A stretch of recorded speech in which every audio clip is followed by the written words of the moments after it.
How's it going, folks? Up at Owen's place today to talk sand beds for all you folks who want to learn a little bit more about growing in sand with your aquaponics. So we're talking sand beds today, but we really need to start the story off here inside the shed with the fish. In this tank here, it's a bit hard to see them at the moment, but there's 50 barramundi. Yep. And they were, what did you say? They're over half a kilo, aren't they? Yeah, about 650 grams to about a kilo. So it's almost 2 pounds, or a bit over 2 pounds for you folks in the US. Now the water is picked up from the system here, all the solids and whatnot, and we'll let Owen tell us where it's all landed. All right, basically your simple radial flow filter. The water comes out of the tank. I've got an external slow. Instead of running one internal, I run one external. Yep. And it comes out of that and into the radial flow filter. From the radial flow filter, it flows into the moving bed biofilter, where all your clean water ends up in this behemoth. Yes. If you want to see other aspects of Owen's system, check out the link down in the description. There's a full walkthrough. We're just concentrating on the sand side today. In the radial flow filter, I've got a 5,000 litre per hour pump. Yep. And it sucks up all the poo that's deposited in the bottom and moves it outside to the sand beds. Basically, this is controlled inside and it's on a timer. The timer operates every 2 hours for 15 minutes. So it's pretty clean down on the bottom of the drum there. You don't ever have to go in and clean it out at all. The pump picks it up, all of it? About 70% of it. Once every 2 weeks or so, I do give it a quick brush out. That gets picked up by the pump and delivered to the beds as well, or? Yes, yeah. So what I do when I do a bit of maintenance on it, I just open the valve up so the water goes down. So every single bit of water that goes out of the beds is reused. Yeah. But just to make the process a lot simpler and easier, I just drain it down to about this level, give it a sweep with the old broom and turn the pump on. Because most timers, they have an override on it, so you can just click the override and away it goes. Not a problem. Out to the sand beds. The pump inside comes through the side of the shed and along here and then diverts to the 2 sand beds. It'll come on every 2 hours for 15 minutes. I'm only running mine during the day just to save on a bit of power because it doesn't need it at night. And I noticed in this bed here, you actually have 2 inlets. You've got one this end and one up the other end as well. Can you just explain why you popped those in for us? Because I've got the dual root zone ones in here, it does restrict flow a little bit. And I did notice the 15 minutes wasn't putting enough water throughout the bed. So I just added the second one on there just to even it up. So it's a true hybrid system? Pretty much. It follows all the rules, but it's just done a little bit differently. Well, if you don't experiment, you're not going to make any advances, are you? That's it. Yep. It's trial and error. And the other bed, though, it is set up pretty much all standard sand bed. The inlet is over the end there. Yep. And the drain itself is down in this corner here. Yes. Can you explain the drains as well? The drains are pretty simple. It's not too much different to what you have in your standard bed. At the bottom of it, there's a bulkhead fitting. I've pretty much reutilised from my old beds the bulkhead fitting. So the bulkhead's in the bottom and goes underneath, and I reuse the shroud that you usually have a bell siphon in. Yep. The only difference, instead of having a nice standpipe in there, I've cut it off so it's flush with the bottom of the bed. And that's just wrapped in geofabric, isn't it? Just to keep the sand out? This one is. This one was my first one and I was a bit iffy on how it's all done. This one's a standpipe with the slots cut in it. Then around the standpipe I have geofabric and then shade cloth on that. Okay. And then because I wasn't sure about flow and sand going all in the system and that kind of thing, I put 40 mil rocks, then 20 mil rocks, then just built it up. Yeah, built it up from big to small to try and stop any sand getting through. Then I found out later, after a few tests with it, that nothing got through. So this one is basically a standpipe with shade cloth wrapped around it, and that's it. That's it, makes it nice and simple. Yeah, so don't bother with all that geo fabric and different size rocks, and just get your standpipe, have the slots in it, and then just wrap it in the shade cloth, you're done. I like what you've done with these inlets here, how it's going through the PVC, then it's hitting the pouch there, and then dispersing along the end here. Did you have problems when you first started out with it running eroding the sand, or is that just... Yeah, it really eroded the sides of it. At first I had an ongoing battle keeping the mounds that they say to keep in it. So what I did is made sure the flow was a bit more dispersed and not as heavy going into the bed, which is a good thing for these dual root zones. So use it as kind of my buffer so it flows nicely around. Pretty much the majority of the waste goes into this bed, and I never really have to look at it. You know, I don't have to touch the waste. I'm not running a mineralisation tank. That's another job you don't have to do on Saturday? Yeah, it's another job you don't have to do. So do you find you get a lot of muck on the bed, or does it disappear? No, it disappears pretty quickly. I don't know whether it's the sun or the water or a mixture of things with the plants, but yeah, it breaks down very rapidly. And the sand beds. The sand beds. So it looks like you got quite a selection of plants in there. What's your best recommendations, or what plants have you found have done best for you out of the system here? Fruiting and root crops. Okay. The leafy stuff doesn't seem to enjoy its time in there. I've had a lot of trouble with your lettuce, your kale, your spinach, that kind of stuff doesn't seem to enjoy the sand, but anything that fruits or you eat the roots on goes gangbusters. From a growing point of view, they're good. It basically gives you a lot more ease in planting. Things seem to grow really well in them. I'm not saying make your whole system sand, but they're definitely a good addition to a system. My main takeaway is exactly what you're doing with yours, using it for somewhere to deposit your solids waste. You did show me when I first turned up that you are getting some deficiencies in the system. What nutrients are you having issues with in the system? Keep in mind, folks, there's the barramundi, the 50 large ones that are running the system at the moment. Plus there's also the jades and tandanas. So for the amount of grow beds, Owen has too many fish, we'll put it that way. So there are some inherent deficiencies creeping into this system. So back to Owen. Okay, so what I did, I wanted to leave it for a month and just see where the system sat at, how it went with deficiencies, and see what I really need to add.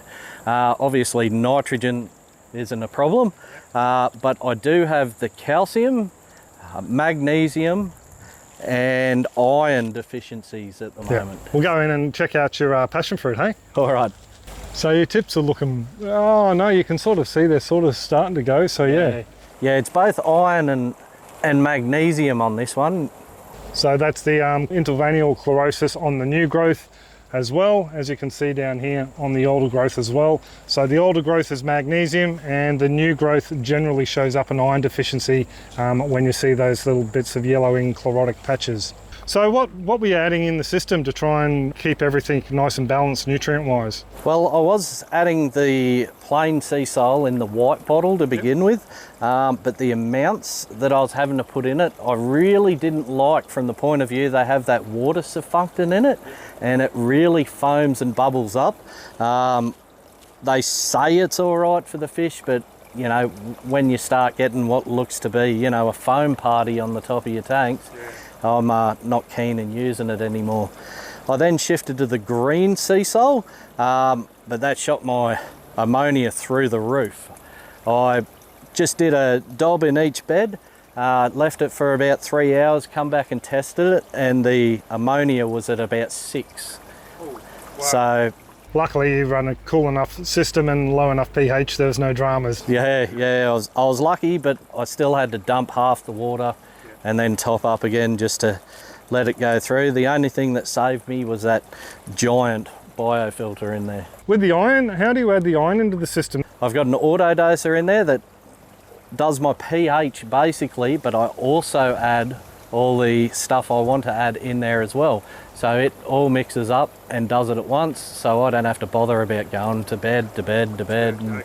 And the reason you are seeing those iron deficiencies, like you said earlier, is because you've just let the system run run as is, without any extras? Pretty much wanted to see just what kind of breakdown I was getting nutrient-wise from the sand bed, and then I know exactly what I need to dose with.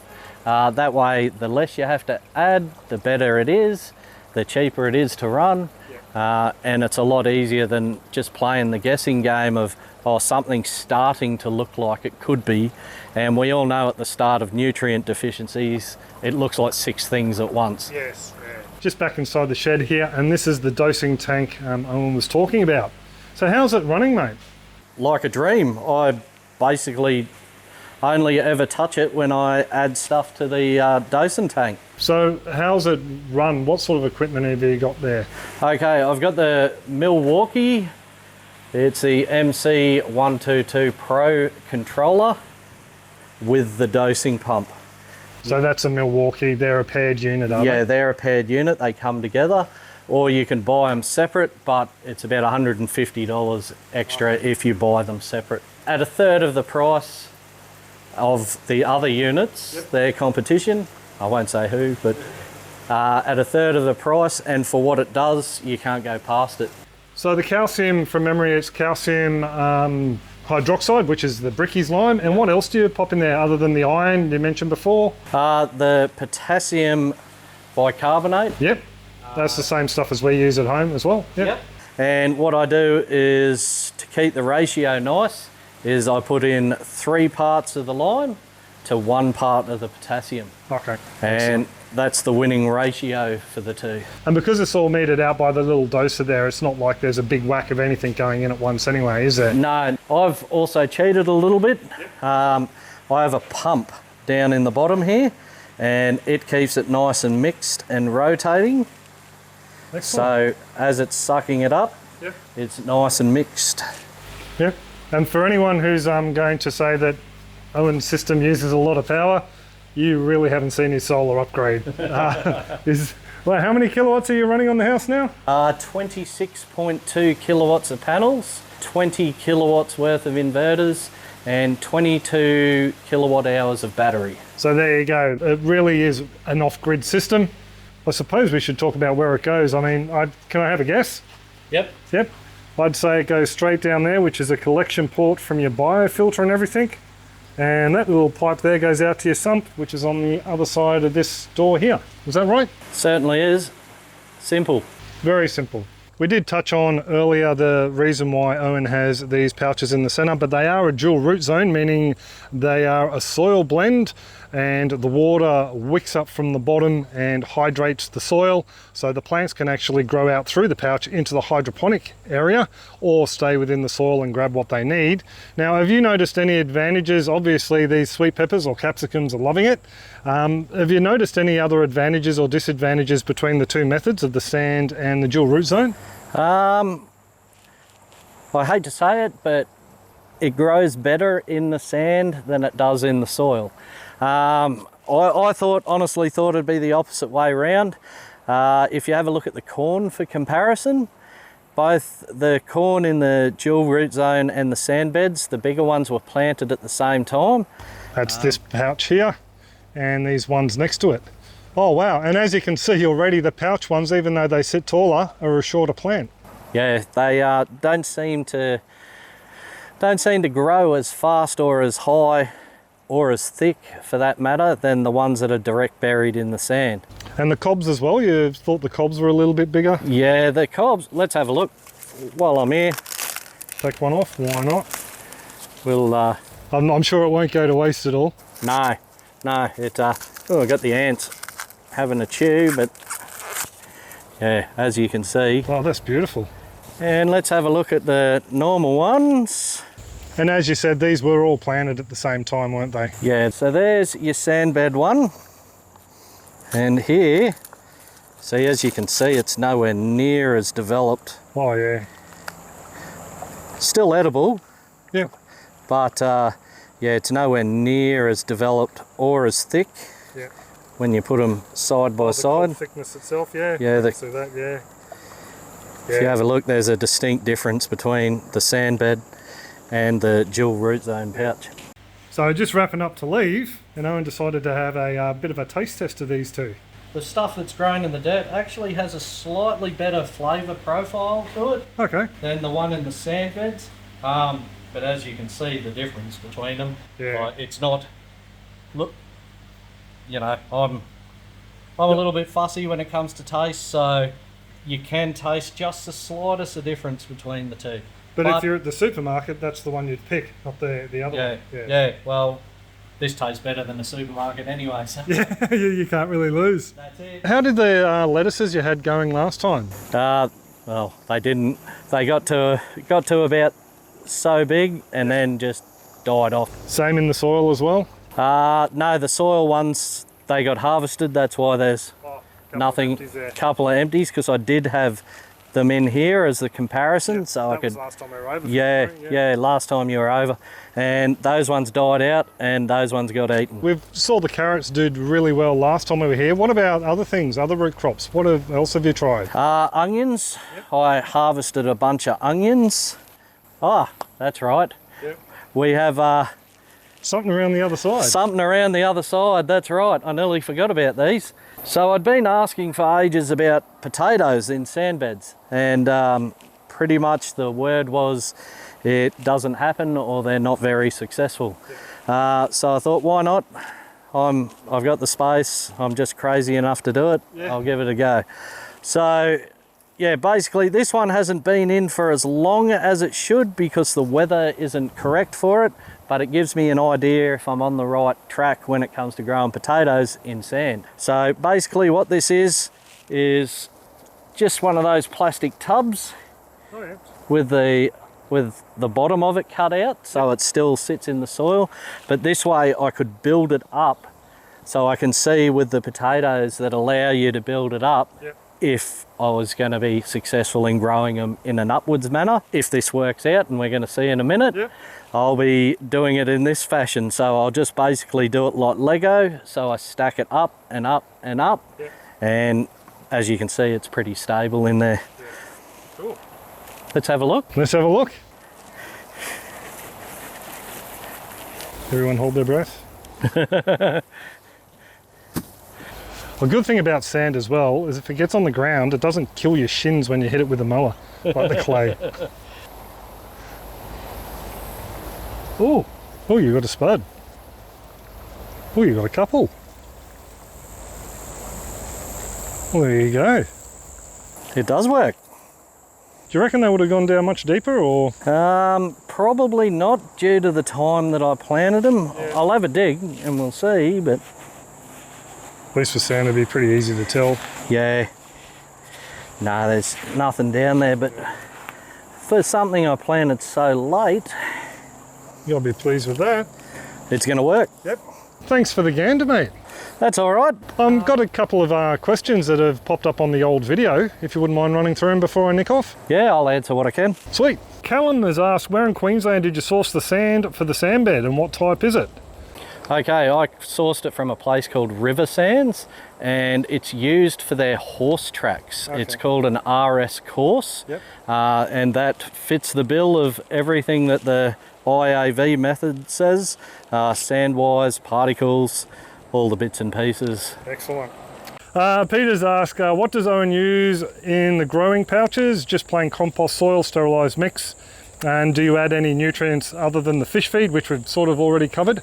Okay, basically it's sand in a third of it, and then I use a blended soil compost mix. I've got a couple of compost bins that are over the other side of the system, so I just lift them up, couple of scoops into your standard big green stores everyday bland potting mix, and go from there. Basically that's the only thing I'll give them besides the supplements that get thrown into the tank. So that's it for the plant side of things. I mean, there was many more, but like I said before, the full tour of Owen's system is on another video. There'll be a link under this and it'll pop up here somewhere as well. Go and suss that out and look at the questions down below, because there's been loads of questions and Owen's been a real champ, thank you, and he's got down there and answered a ton of them. So if you do have any questions, you might find answers for him over there. Before before I go, thank you very much for coming along and sussing out the videos, and to all you folks who are supporting us on the other different platforms, thank you. And don't forget to check out my beginner's guide and my store, links below. Something will pop up at the end. I'm going to wrap it up. Cheers folks, have a top one. Cheers. Too easy.